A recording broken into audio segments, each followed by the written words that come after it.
নমস্কাৰ সকলোলৈকে। আজি লৈ আহিছোঁ একেবাৰে নিৰামিষ এটি ৰেচিপি। পিঁয়াজ আৰু নহৰু নিদিয়াকৈয়ে যে ইমান সোৱাদৰ আঞ্জা এখন বনাব পাৰি, আহকচোন চাওঁ ৰেচিপিটো। উৰহি গুটি লৈছোঁ এপোৱামান, ৰাতি গোটেইখিনি তিয়াই থৈছিলোঁ। এতিয়া বাকলিখিনি এনেধৰণে গুচাই লৈছোঁ। তাৰ পাছতে ভালকৈ ধুই ল'ম।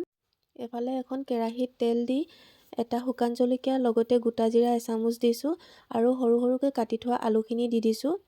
হালধি নিমখ দি ধুনীয়াকৈ মিহলাই গুচাই থোৱা উৰহি গুটিখিনি দি দিম। গুটিখিনিও আলুৰ লগত ধুনীয়াকৈ মিহলাই অকণমান সময়ৰ কাৰণে ঢাকি থ'ম। তাৰ পাছতে ৰুকি থোৱা আদা অকণমান দি দিছোঁ। একেলগতে দি দিছোঁ এচামুচকৈ জিৰা, ধনিয়া, ৰেড চিলি আৰু হালধি পাউডাৰ আৰু লগতে এটা মিডিয়াম চাইজৰ বিলাহী সৰুকৈ কাটি দিছোঁ আৰু ধুনীয়াকৈ মিক্স কৰি 1 মিনিটৰ কাৰণে আকৌ ঢাকি থ'ম। আৰু 2-3 মিনিটৰ পাছত যেতিয়া মছলাখিনি সম্পূৰ্ণ ভজা হৈ যাব, তেতিয়া গৰম পানী নহ'লে বা ঠাণ্ডা পানী দিলেও হ'ব। আন্দাজমতে পানীটো দিব আৰু আপোনালোকৰ নিজৰ ইচ্ছা।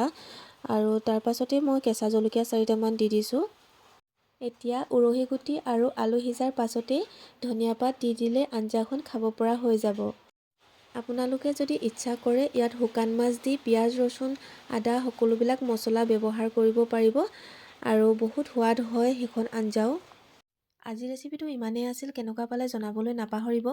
লাইক, কমেণ্ট, শ্বেয়াৰ কৰিব আৰু যদিহে আপোনালোকে মোৰ ভিডিঅ' প্ৰথমবাৰৰ বাবে চাইছে তেনেহ'লে মোৰ চেনেলটো ছাবস্ক্ৰাইব কৰি দিব।